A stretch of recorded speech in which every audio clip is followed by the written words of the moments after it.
ini pemerintah untuk memperhatikan. Ini Nahdlatul Ulama sudah turun loh, pakai fatwa bahsul masail. Saya di malam-malam di bel untuk datang ikut juga.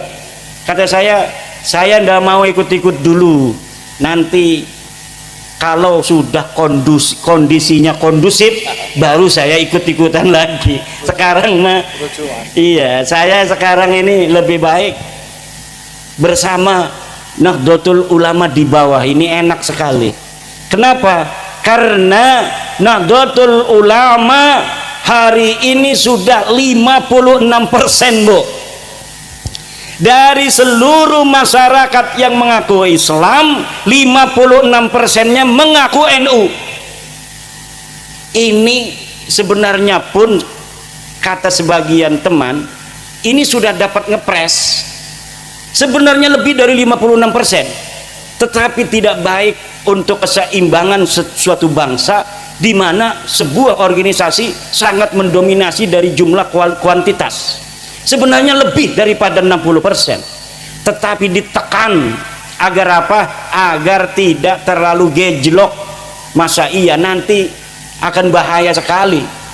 Bahaya sebuah bangsa organisasi banyak, tetapi ketika disurvei organisasi Islam itu ada ratusan, Pak, ratusan, tapi pas disurvei ada organisasi yang sama sekali tidak punya massa. Bahkan ada organisasi yang organisasinya pengurusnya itu luar biasa, dia acara apa saja itu aktif, bahkan sering bikin sebuah pengamatan terhadap kejadian sosial dan politik, terkenal ketua anu, sekretaris anu. Tetapi ormas ini ketika disurvei ke bawah tidak punya massa ternyata. Tapi NU yang dirinya sendiri merasa hanya punya 90 juta. Itu Yai Said Agil Siraj kalau ditanya orang, Yai, NU itu jumlahnya ada berapa? 90. Iku uling awag, nebak-nebakan doang, tidak berdasarkan survei. Pas tahun 2017 disurvei, saya ikut ketika presentasi tim surveyernya itu. Ketika tim surveyor presentasi dari Alpala Riset, saya melihat bahwa 130 juta 2017 itu orang mengaku dirinya NU, itu masih sekitar 53%. Kemarin saya nggak ikut, tetapi mendengar Gus Yahya mengatakan sudah 56% orang Islam di Indonesia mengaku dirinya NU. Coba itu hitung, berapa jumlahnya orang NU yang ada di Indonesia? Dari 280 penduduk Indonesia, 89%-nya Islam. Dari 89% ini 56%-nya mengaku NU. Allah, iki NU semakin terus nyinyirin orang, semakin gede. Nang apa? Barokah. Kayak PWI ki, warnanya PWI ki anaknya NU, semakin ditolak semakin di mana-mana pengen jadi PWI.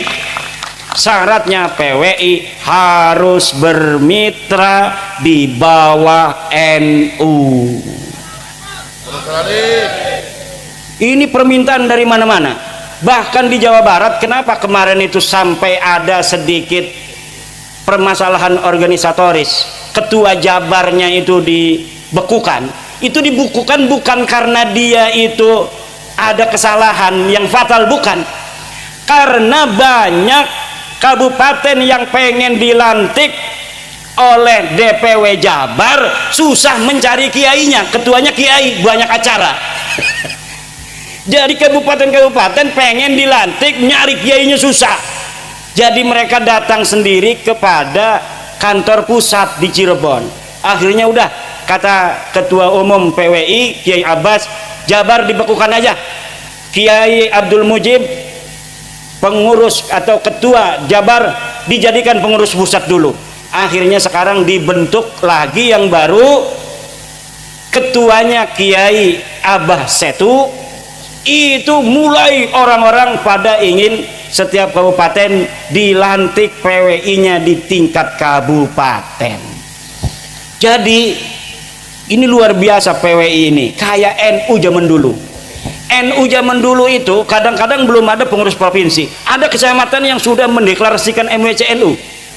Seperti di Banten itu kampung saya, itu Kiai Muhammad Amin pulang dari Mekah tahun 1936. Kiai Muhammad Amin ini bapaknya Kiai Ma'ruf Amin. Dia pulang dari Mekah, belum ada kepengurusan tingkat kabupaten PCNU tahun 1936, tapi Kiai Amin ini langsung mendirikan MWCNU tingkat kecamatan. Jadi kecamatannya ada, kabupatennya belum ada. Nah ini seperti ini nih PW ini. Kadang-kadang kabupatennya pengen, provinsinya susah nyari ketua provinsinya karena kiai semua. Kalau di Wonogiri, Seragen, sekitarnya itu semuanya kebanyakan Surya PCNU. Gampang nyarinya kalau Surya, paling dia di pondok ngajar ngaji.